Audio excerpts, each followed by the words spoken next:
Hi guys, welcome back to episode 8 of the podcast, The Word Says. My name is Jasher Patton for all of you guys who are new here. So a little bit of spiel about what we're doing here. I want to say probably about 2 months ago maybe, I asked God a question, specifically being when is the Sabbath day and when are we supposed to observe the Sabbath day, right? What I thought was a simple question has turned into an entire podcast. So that's what we're doing here today, right? So currently we are up to chapter 7 in Genesis. And I actually had already recorded this episode, but I ended up having to delete the episode, delete the video, because I got some additional information and some additional revelation right after I had recorded that video. So I am re-recording take 2, right? So as I was reading Genesis chapter 7, right, we already have come to the point in the book where Noah is getting instruction to build the ark. God has told Noah basically create it out of gopher wood and then create the rooms before you even build the entirety of the ark. Right? I always thought it was a little weird until God gave me the revelation that he needed to separate everything before he put everybody in the ark, because he needed to put everything back in order, right? So a quick disclaimer, right? So I follow Pastor Omar Tebow, right? He is a pastor in Lafayette, Louisiana, and he has been doing this series regarding the book of Jasher. For those of you guys who don't know what the book of Jasher is, the book of Jasher is a part of the Apocrypha, which is the books that were taken out of our, what we call the 66 books, right? And so he's reading the book of Jasher, and I was learning so much. And the book of Jasher is referenced in the Old Testament and in the New Testament. And so being that it's been referenced, same with the book of Enoch, I felt that it was necessary for me to kind of take a look and see what's going on in the book of Jasher, only for me to realize that the book of Genesis and the book of Jasher are happening at the same time, right? So what I've come to realize is that Genesis is more of like a summary or an overview of what's happening in the beginning, and the book of Jasher is giving the detailed specifics about what's happening in the beginning, right? So as I start to read the book of Jasher in connection with the book of Genesis, it has revealed so much more, right? God was already pouring revelation into me, but now coupling the book of Genesis with the book of Jasher, it's giving so much more detail, right? So we're up to the part where it's Noah, in Genesis, he's built the ark, right? And now it's time for the animals to come in. So the first thing I see in the book of Genesis is that Noah says, or basically it says that the animals are to come to Noah into the ark. They're male and female, 7 by 7.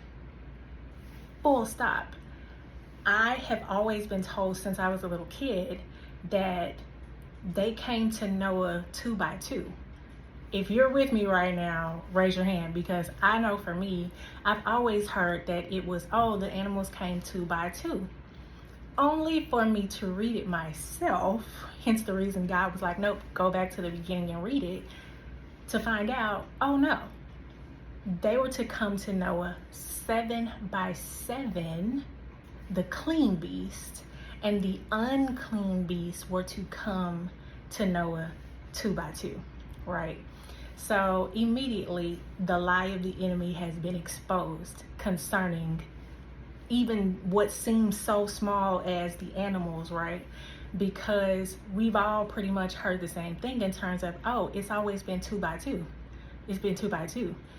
This, I felt like, was the enemy's opportunity to try to say, once again, we're all on the same playing field, including the animals. When in reality, no, we're not. Just like I said in the previous episode, we are separate and not equal, right? Even the animals were separate and not equal. The enemy tried to, even in the recreation of, the animals repopulating, he tried to make it seem like the unclean animals was on the same level as the clean, when in reality, God specifically had the male and female, 7 each of all clean beasts, come to Noah, and 2 of each, right? 2 by 2, not even 2 of each, but 1 of each unclean animal, the male and the female, right? So even God in the recreation of the animals was like, nope, I want the earth to be repopulated to where the clean animals outnumber the unclean animals 7-1, not equal. They're not on the same playing field. So that was the first thing that I saw. And after he revealed that to me, I started looking at what was going on in the book of Jasher. Because remember, I told you, Genesis is the overview. Jasher is the details, right? So the animals in Jasher, they come to Noah because God told them to. God gave the instruction to the animals to come present themselves to Noah, right? Now, basically the instruction to Noah was, for the animals, when they come to you, if they bow to you, right? Humbleness. If they bow to you, they can enter the ark. But if they stand upright before you, they can't get on. Immediately, it made me think about Cain again, right? The pridefulness. Even the pridefulness that was happening to the people back then was even in that spirit was even in the animals. Because, are you for real? You are going to forego your safety to get into this ark because you want to stand upright, like you running things? Like, absolutely not. So basically, the clean came 7 by 7, male and female, right? And the unclean came 1 for each one, right? Male and female. And what I realized is that even the unclean animals that made it onto the boat, to the ark, even they had to humble themselves. Which made me think about future tense, right? Every knee shall bow and every tongue is going to confess that Jesus is Lord, right? So I'm starting to kind of put all of these little pieces together now that I have like the overview and the details to look at together, right? So what happens is the animals come, right? The ones who bowed, the ones who humbled themselves, they got into the ark, both clean and unclean, right? Now, God decides, I'm going to give these hard-headed people another sign of grace before I wipe them out, right? And at this point, I've come to the realization, even in my own life, but just as humankind as a whole, God gives us so much grace. He continues to give us grace even when we act in a complete plumb fool, okay? He continues to give us grace, right? So they doing the most. I told you before, like, it was going down in the book of Enoch. It was going down during this time, like homosexuality, transgenderism, cannibalism, the fallen ones sleeping with women, the fallen angels sleeping with women and creating giants, and it was just all kind of chaos going on, right? And so God says, I'm going to shake the earth. I'm going to cause a massive earthquake to happen to try to get their attention. This was grace again, right, for them, right? He caused this massive earthquake to try to get their attention, to let them know, hey, get yourself together. Get it under control, because if you don't, I'm about to wipe, I'm about to off with their heads. I'm about to wipe them out. So he causes this massive earthquake, and they continue with the foolishness and the shenanigans. And it made me think about what's going on right now in the earth, right? The world will have you believe that, you know, all of these massive earthquakes and all of these floods and all of these tsunamis and all of these tornadoes and hurricanes that are like increasing in intensity, the world will have you believe that it's like global warming and all of this kind of stuff. Full stop. The earth is the Lord's and the fullness thereof. He is in control of everything that goes on with this earth, right? The earth's core is no hotter than it's always been, right? But the world has basically been playing in our faces to say, you know, oh, it's just global warming and, you know, all this kind of stuff. When in reality, no, babe, it's not global warming. It's the judgment of the Lord, and he's trying to get our attention, right? The earth is the one thing on earth, right, including the animals, of course, is the only thing that's operating the way God called it to operate, right? You do the most, he's showing you through his signs and wonders, right, that we need to repent. We need to get our lives together. We need to get ourselves back under control, right, and under the will of the Lord. But we're not listening as a people, as a humankind, right? We're not listening. And so it just made me think about what's going on right now. Like these massive hurricanes and earthquakes and tornadoes and all this kind of stuff that's happening all over the world. It's not just the United States, right? All over the world, these things are happening, and nobody is realizing that it's the judgment of the Lord. Like they keep trying to make it something else. Oh, it's this, it's that, or it's global warming, or it's HARP, it's this. Like these are all ways that the enemy has created for us to dismiss our disobedience and cover up the judgment of the Lord, right? Because that's what this is. It's the judgment of the Lord, right? So anywho, the earthquake happens. They still doing all of the shenanigans. So God then gives them another grace period, right? He tells Noah, I'm gonna give them 7 days.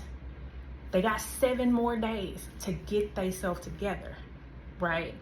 Because at the end of this 7 days, you'll find out later that at the end of this 7 days, God himself closes up the ark, right? He closes the door, not Noah, not Noah's kids. None of that happens, right? God himself shuts Noah into this ark. And how many of you know, once God closes a door, ain't nobody opening it, okay? Just food for thought. If God closed it, ain't nobody else gonna be opening it. So, right, the 7 days happens. Noah tried to warn them. They're still not listening, right? So, mind you, the animals, all of the animals who got the instruction to come present themselves to Noah, all of the ones, even the ones who didn't get on the ark because of their pridefulness, they are still seated and surrounding the ark, because they cannot move unless God tells them to move, because the instruction for them and the last instruction for those animals was to come and sit and present themselves to Noah, right? So the animals are still out, right? So the 7 days comes to an end. God shuts Noah, his kids, and the animals that made it onto the ark, he shuts them in, right? And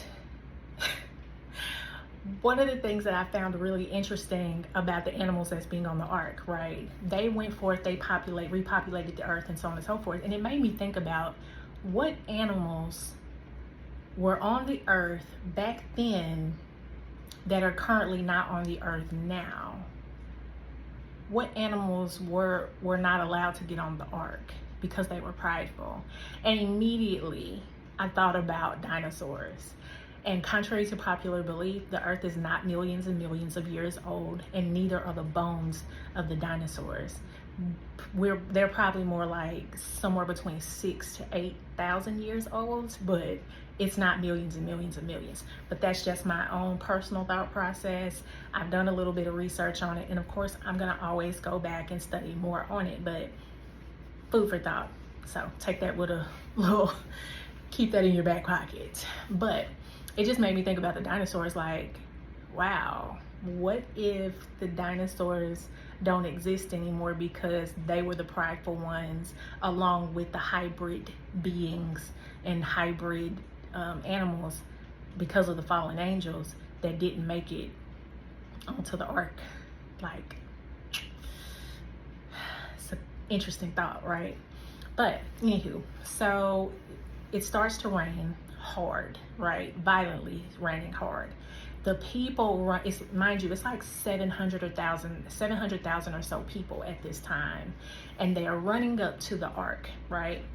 Beating on the ark, asking Noah to let them in, right? Noah is like the definition of standing on business at this point. So they beat on the ark like, let me in, let me in, let me in. And Noah was like, no, because y'all was not listening to me when I was trying to tell you to get yourself together. And now, because it's raining, you want to come in, right? But you were so disobedient. You was really out here being disrespectful to my God. And they was like, no, I'm so sorry, I'm so sorry, I'm so sorry. Mind you, it's like 700,000 of them, okay? They're all crying and, we're so sorry, we're gonna do better, we're gonna do better. And Noah's like, nah, keep that same energy that you was on, because see, y'all was playing in my God face. And now you trying to be all up around us because we in the safety of the ark. But nah, go ahead and keep that same energy you was on, because the only reason you're trying to get in now is because the rain is hitting you real hard right about now. So they decide we gonna get mad and try to break into the ark because Noah ain't letting us in. Mind you, those animals that didn't make it onto the boat, they still sitting there at the ark, right? So God causes the animals to start attacking the people that are trying to break into the ark, to the point that where they start attacking them, chasing them off and all kind of stuff, right?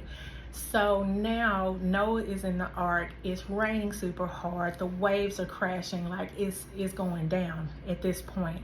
And I'm pretty sure, at this point, the people outside, they yelling, they screaming, they dying, like chaos is happening. And I can only imagine what's happening in the ark for Noah and the kids and all of that, because they're listening to this, which I'm pretty sure is very, very, very much traumatic, right?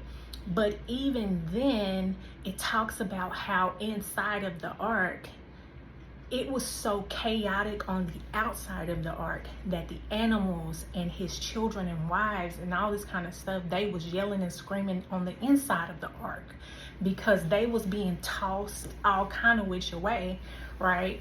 And to the point where, Noah was like, wait a minute, Lord, like, let's talk about it. Let's pray about this, because like, I thought we were supposed to be safe in the ark, but we getting tossed around and all kind of stuff too. And after Noah prays, right, the Lord remembers them, right, and he causes a wind to kind of pass over everything and just kind of calm everything down. And it made me think about how, Jesus calmed the storm on the boat for the disciples. And it's like, you can be in the safety of the ark, but that doesn't mean you won't necessarily feel the effects of what's happening around you. You know what I mean? It's in those moments where you really just have to sit back, think about it, and pray and be like, God, I know you got me because you got me in this ark. So my prayer at this point is just send a wind to kind of calm it down a bit so we can, we can make it through. And there's so much more that was going on, and I don't want this video to go too long, but reading the book of Jasher and reading the book of Genesis at the same time, it has made such a big difference in my revelation and how I'm understanding what was really, really going on, right? It's showing me a deeper sense and a deeper look at God's character and how he operates, right? And now I understand why he didn't just wipe everybody out all at one time. And I understand why now, you know, he don't wipe us all out at one time. It's because of his grace and his mercy, right? He is the same yesterday, today, and forever. And so I wanted to make sure that I kind of got deeper into what was the details, right? So tell me what you guys think in the comments. Be sure to like, share, comment, and subscribe. I'll see you guys back for episode 9. I know this video came out a little late because, like I said before, I had to re-record it, so it took me a minute to kind of get everything situated. But tell me what you think, and let me know, have you read the book of Jasher? If not, I encourage you to do so. I think it's alluded to in Samuel. It's also talked about in Joshua. And I think it's talked about in Timothy as well in the New Testament. So yeah, if it's talked about in the Bible, I'm gonna read about it, plain and simple. So I'll see you guys next time. Enjoy your day. And like I said, God can be found. You just gotta go searching for him. Have an amazing day. Peace.